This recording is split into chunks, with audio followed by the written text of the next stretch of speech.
Okay, I'm going to try to do a comprehensive, detailed video on the backup credit terminals that we have at most of our U-stops in Lincoln. This is the Verifone VX520, as you can see right there in the corner. That's the model number of this machine.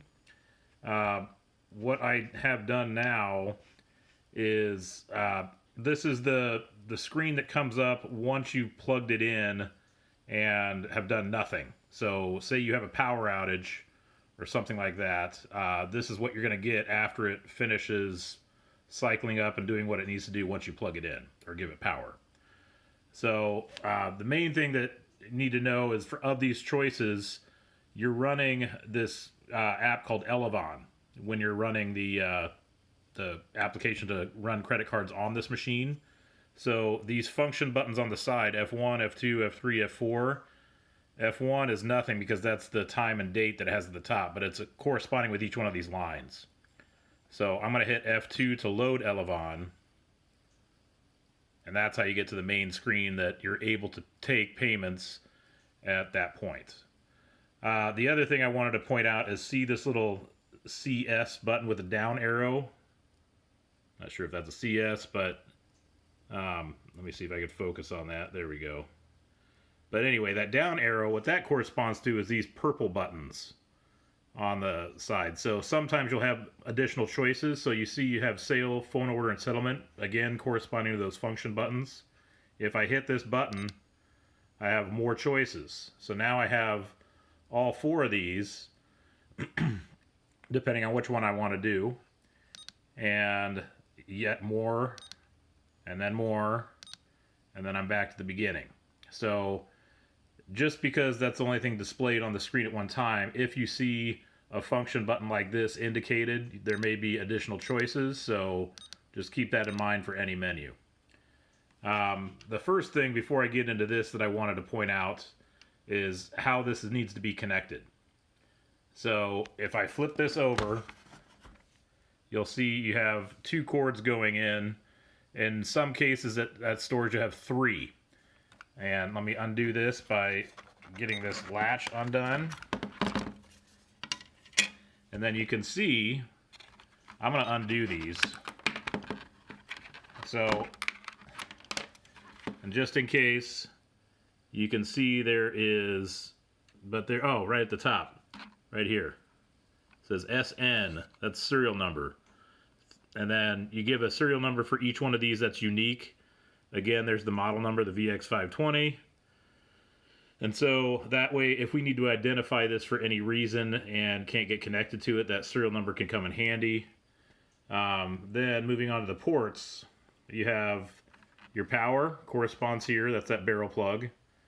Your RS-232, which that is very similar to an Ethernet plug like this. So it's kind of like a fatter phone cable, has 8 wires in it. You can tell by the the connectors there. It depends. The RS-232, the reason it's labeled that and not Ethernet, like this one is down here. See, there's another plug there. Those ports are exactly the same size. But what that's referring to is RS-232 is just the connection type, and Ethernet is the way that the data travels. So I guess the reason I'm pointing out that difference is RS-232, that's for an additional pin pad if you wanted to hook it to this machine, not for the Ethernet cable. They're two different things, even though the plugs are the same. And then moving on to this ports, that's for your phone, another connection if needed. And then Ethernet we do use with a cable like this. And so and then there's also some USB cables. That's what that kind of trident looking symbol, well, let me point that out. So you have two different USBs there. The one on the right here is your standard USB. The one on the left is called a mini USB, I believe.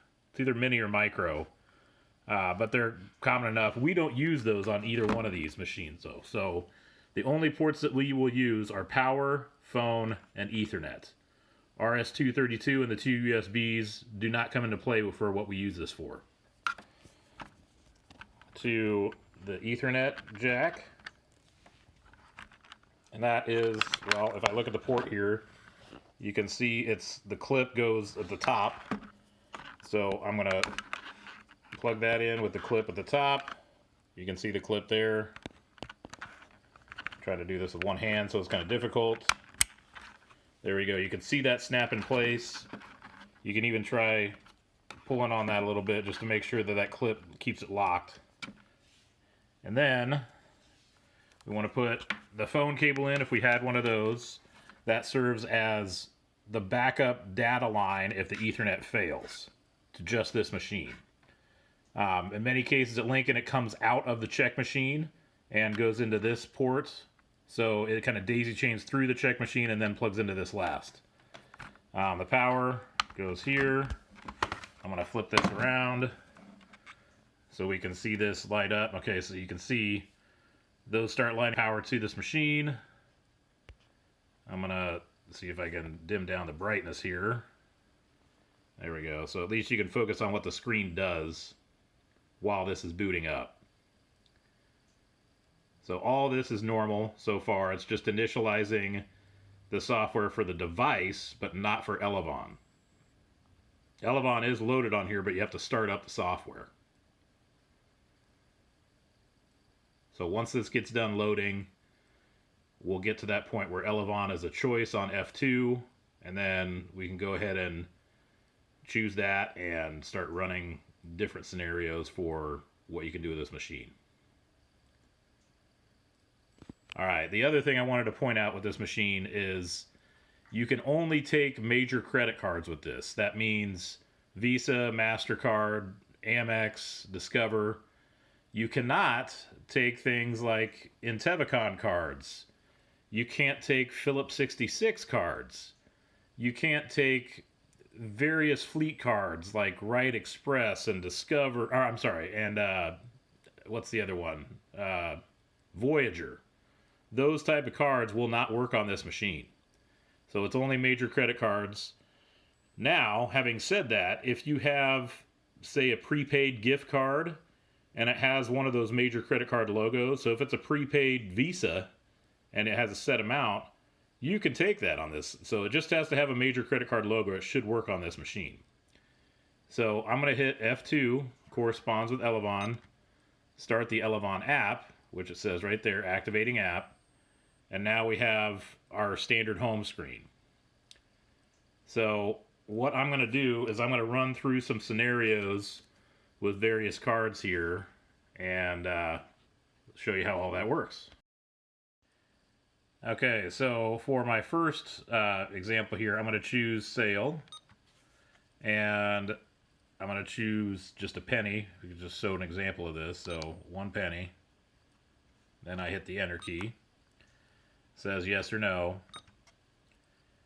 And then if I was to run something at this point, you can do tap pay, which it indicates by the logo here. I can enter a chip card by a chip inserting down here in this slot. And then you can see on this side, if I was to put this in here and swipe it for the mag strip, it will not let you do that if it's a chip, obviously, but once you've attempted the chip twice, I think the third time it will let you do a mag strip swipe if the chip is damaged or it's not reading it correctly. These 4 lights up here also, they will light up when a card has been read. So let's try this. Okay, now this is a dual use card. It's a credit or debit. So you can see it's asking for the PIN as if I'm going to do debit. But if I hit this green button, I should be able to bypass that. The reason we don't do debit is because in most cases, these cords are too restrictive as far as where it's at on the countertop. So just use credit all the time. That way you're not going to have to give this to the customer. And there it says PIN bypassed. And it tells me to remove the card. The other thing I should note is you could put this card in at any point during the transaction when you're putting it in. I'm going to say no to the customer copy. I don't need that. And that's it. You can see here it says merchant copy on that. If I was to say yes to the customer copy, it would say customer copy at the bottom. So you get two of the same copies. They have the same information on them. Should point out this has the store header, should be pretty similar to what you have on your registers, where you got the store address and phone number. You see here it says entry method chip. That means I use the EMV chip on my card. A couple things to note here. You have the last four of the card number. You have an invoice number. You have an approval code. Those are things you can use to recall this transaction if needed. So before we move on from that, I want to do a couple other cards. So if I go sale, and this is a commercial card, it's not a fleet card or anything like that, but if I put in a penny for that, and this is credit only, it doesn't have the option to go debit. It does have a chip though, so I'm going to put that chip in and then say yes. Now you'll get some odd prompts for commercial cards, so I'm going to say enter to that because I don't know the answer to that. Most cases customers won't. But yeah, when in doubt, just hit enter to bypass. So I'm hitting enter both those times. Now remove the card. And you can see, well, and now I'll say yes to that just to show the customer copy. So you can see there's not a whole lot of difference. Here's the customer copy. So it has the header, has how it was entered, the last four, the invoice number, and the approval code. So the same thing, and then there at the bottom it says customer copy. So the only difference in this case is because it's a commercial card, it shows how much you're charging for tax, which I bypassed that. Anyway, that is just another example of a type of card that you might have some different prompts. And then I wanted to show you guys the contactless. So I'm going to use yet another card. So if I go sale, and then I'll do 2 cents on this, and then I'll hit yes, and then you see how we have that logo for the contactless. So at this point, I have a card there that shows that contactless symbol, those radiating lines. If you see that anywhere on the card, it means at least at one point in time, the card had contactless capabilities. Now, that's not to say it could be damaged or not working properly, but when this card was issued, it means that it should have contactless ability. So if I'm gonna go over here, and there's the lights, well, I have my card in front of it, but the lights will go off. I'm gonna say no to the customer copy. And then up here, it says entry method proximity. So that means tap instead of chip, which is the EMV chip. Yeah, so same information, just a different way to put input card. I don't have a mag strip card right now, so we'll have to cover that method later. I wanted to cover, let's see, if I go to the down arrow, say you make a mistake. These two options, refund and void, they are different. So usually in most cases when you encounter this, it's when you don't have credit on your register and you want to be able to sell fuel to people, and that requires a prepay. So what I would do in that case is, I know you're going to ask a customer, how much do you want to get? And they're going to say, I don't know, I'll fill it up. So what I recommend doing in that case is do what you need to do on the register. Do over an amount or something of that case just to get them going. And then do this transaction on this after the fact.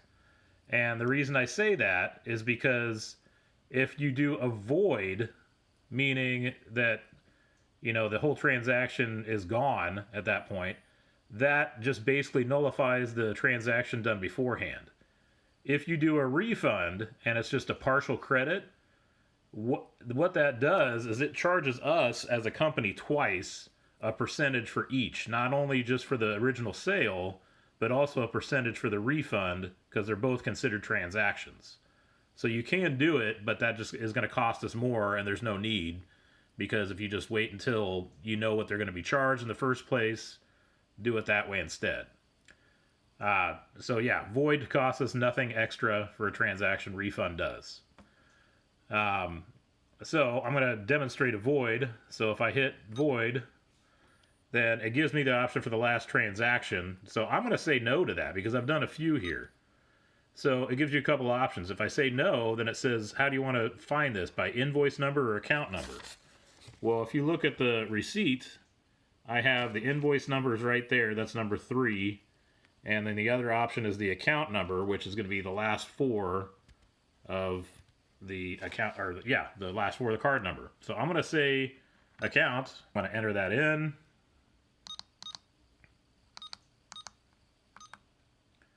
And it pulls it up just to make sure that you have the right information.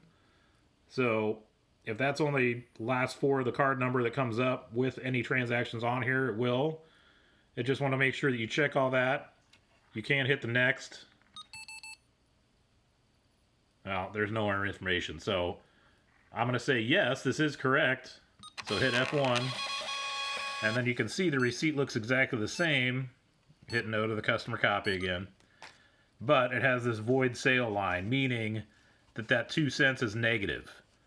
And I didn't have to enter anything. It's just saying proximity for how the original transaction took place. So you can see that that information is all the same as that past one right above it, except for that big void sale line. So that's just indicating that that 2 cents that we charged the customer before is now credited back on the account. All right. So another thing that you can notice here is settlement on the main screen.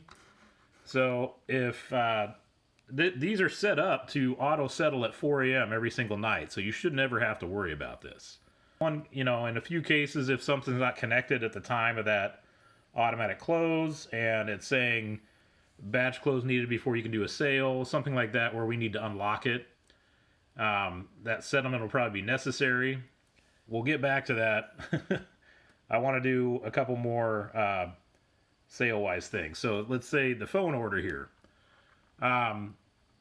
You don't want to use this unless absolutely necessary. This is usually when the card is damaged or in some cases where a card isn't present, something like that, where you don't have any other option to take a card or form a payment or anything like that. The reason being is because if you can't prove that the card was on the premises and ran physically, then a customer can dispute that, and then we're out that money for whatever the sale is. So just be sparing in how you use this. So if I go phone order, and then all this is basically a way to manually enter the card. So if you took something over the phone, and I'm going to enter this number, so I'm not going to show this, but you enter the credit card number right there. So I'll pause this and come back. Okay, so once I entered the account number, it goes to the expiration date. So I'm going to enter that. It's MMYY, which is month, year. And then I'll put in 3 cents. And then the V code, what that is that's the last, or the 3-digit code on the back. So I'm going to put that in. You don't have to worry about address, just hit enter to skip that. Same with zip code. All that is in case there's reason to not match up what the account number has. So if you do have problems taking the phone order, bypassing those, then I would ask for the zip code and the address just so you can type it in. Again, I'm going to hit no to the customer copy, and that's it. So that's how you can manually enter a code if needed, or manually enter a card, I'm sorry. Okay, so I'm going to void these transactions out, and then we'll do a settlement after that.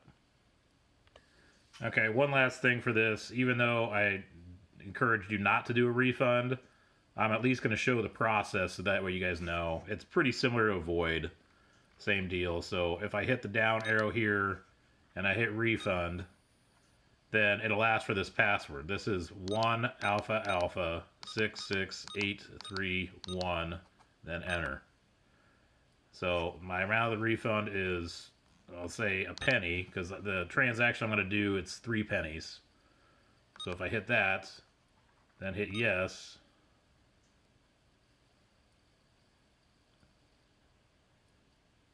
Okay, now it's asking for the card. So, again, I'm going to, there's the lights.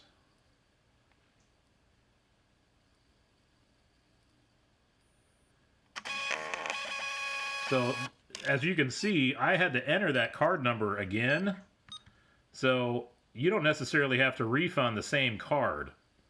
And that's why this gets a little messy either. So, just be very careful when using that, because you can create some havoc where work is concerned and do the wrong thing. So just make sure you're sure of yourself when you're using the refund, and don't do it unless you absolutely have to. Always use void if you can. All right, so now I'm going to void the rest of that transaction. So I'm going to say void and then no, and that's by account, and the last 4 digits.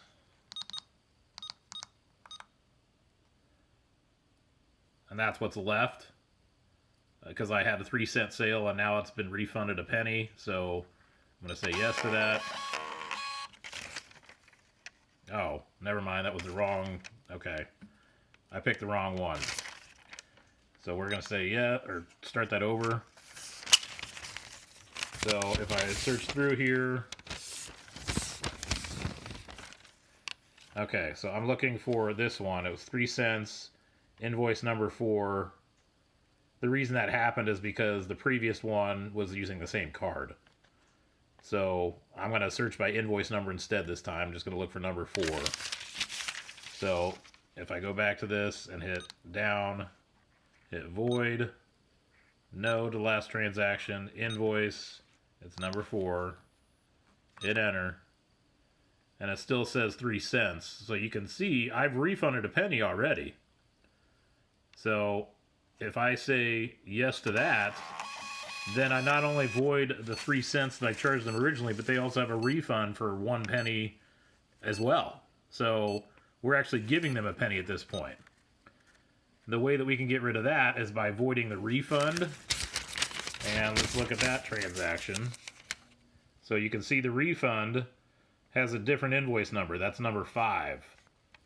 So I'm going to void that as well.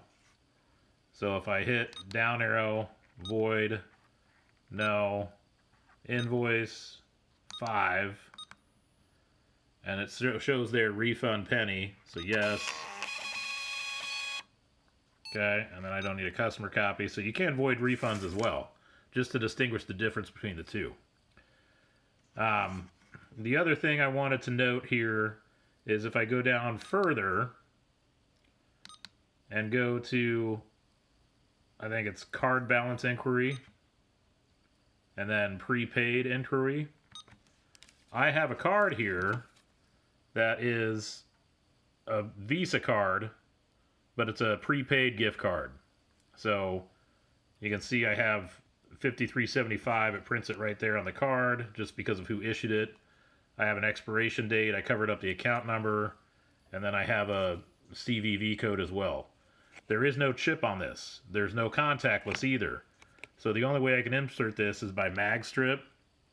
So this is just an inquiry to see how much is on the card, but I just wanted to note that this is a Visa debit. I'm not sure what the PIN number is because I don't think I set it up. But if I swipe that, no, it didn't read it correctly. So let's try this again. Okay, we'll try backwards.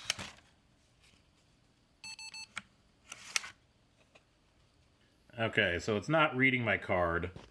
Another way you can do that is by entering the account number. So again, I'm going to turn this off since I don't have any other method other than the mag strip, and that seems to not be working. I'm going to enter it in instead, but I don't want you guys to see the account number, so stand by. Okay, I just entered the account number. Now I'm going to do the expiration date that is on there. Same method as the phone order that we did earlier.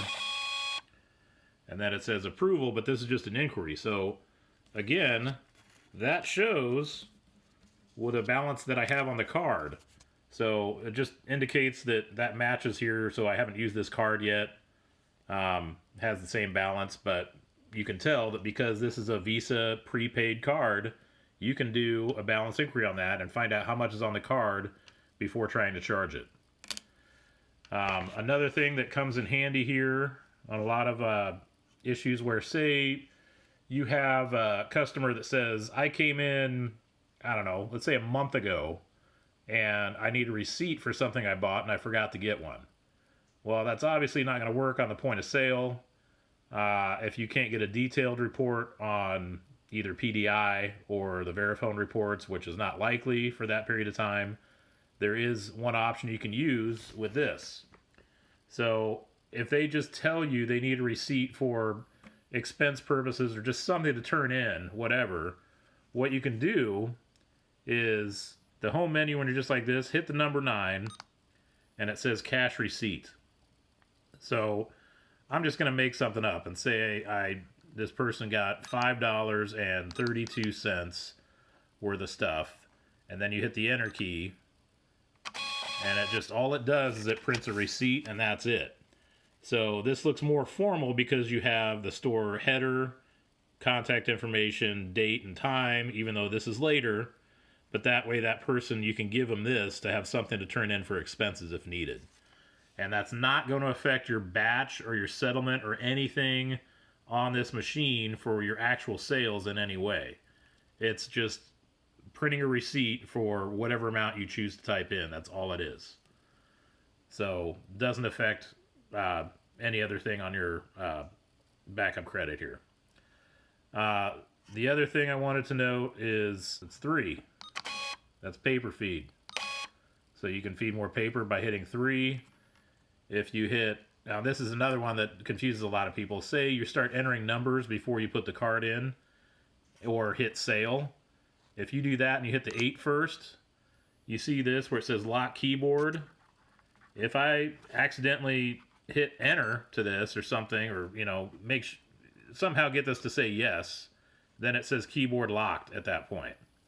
Now anything I do, it's going to prompt for a password because that keyboard is locked. So I can still use this, but it's going to say keyboard locked every single time. You have to enter in 1 alpha alpha 66831 for every single thing you do to get into this. So once I get into the sale, I can keep going, but it's really annoying and not necessary. So in order to get rid of that, you just have to hit, at this home screen, hit 8 again to go into keyboard locked.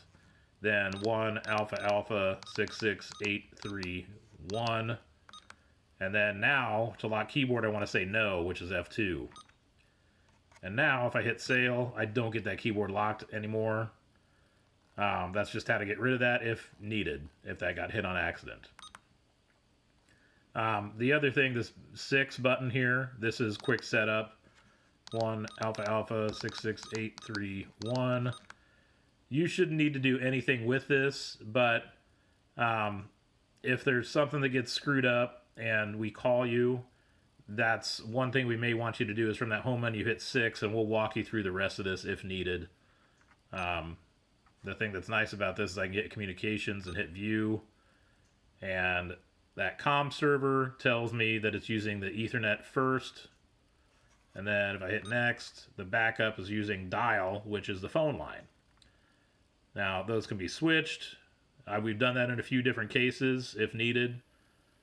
And then backup is for the settlement. Oh, I'm sorry, that's for the settlement. So it's going to try to use the Ethernet first. And yeah, so anyway, that's probably the most common thing we use in setup. The other stuff starts getting into like merchant IDs, and you don't want to mess with that.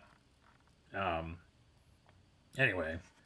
The other thing that is nice to check on here is if you hit the star key, that takes you back to the main menu if needed. So if we want to go to like comm server or something like that, which you'll never use, this little thing will go across slowly, that little diamond. That just means you got connectivity.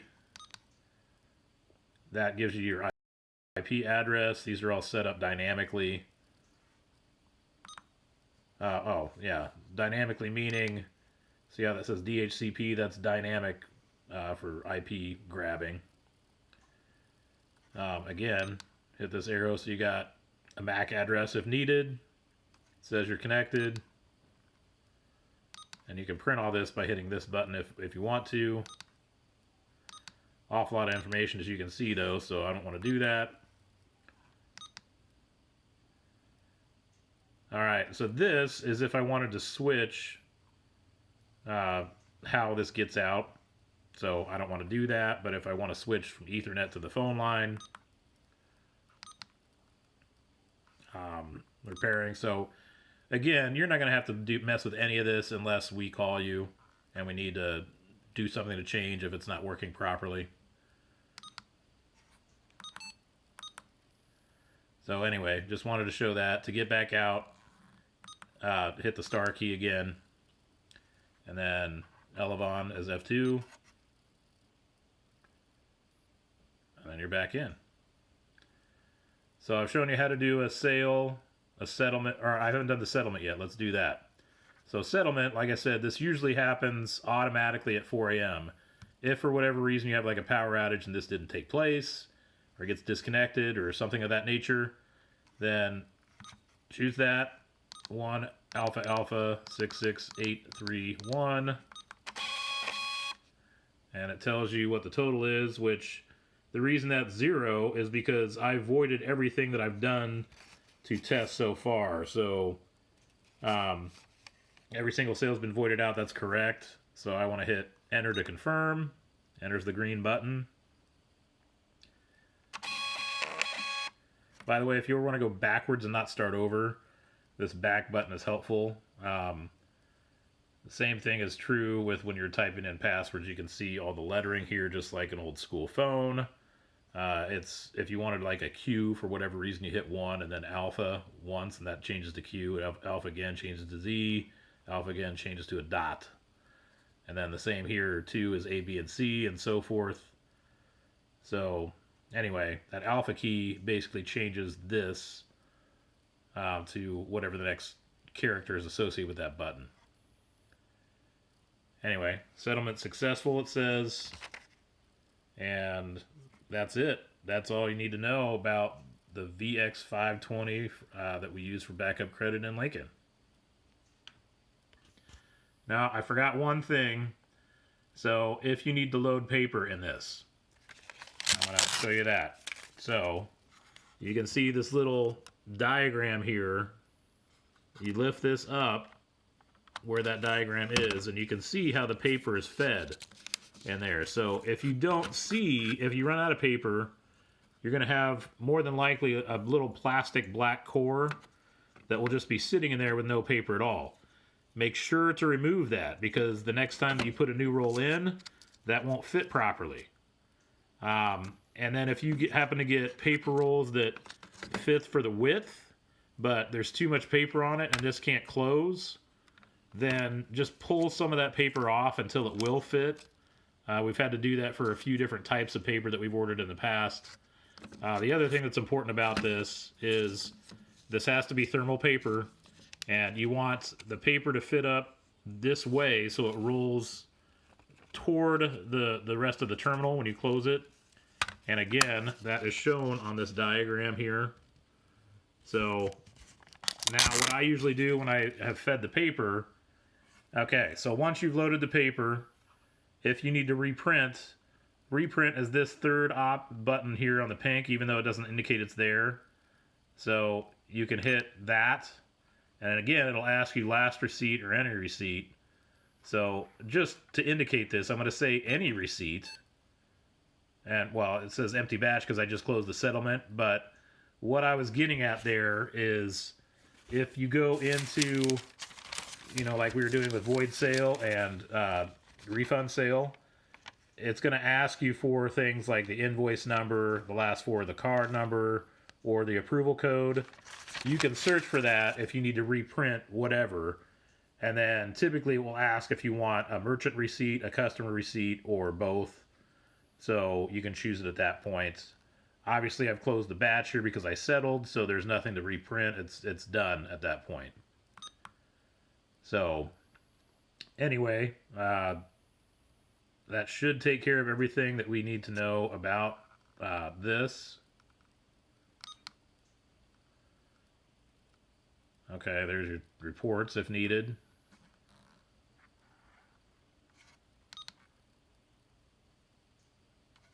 Batch history. Settlement dates.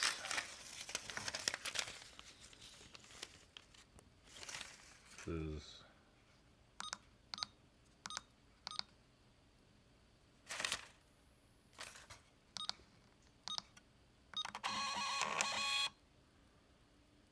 that shows 0. So yeah, you can reprint a batch if needed for that by using this button. And I use the format 2-digit month, 2-digit day, 2-digit year.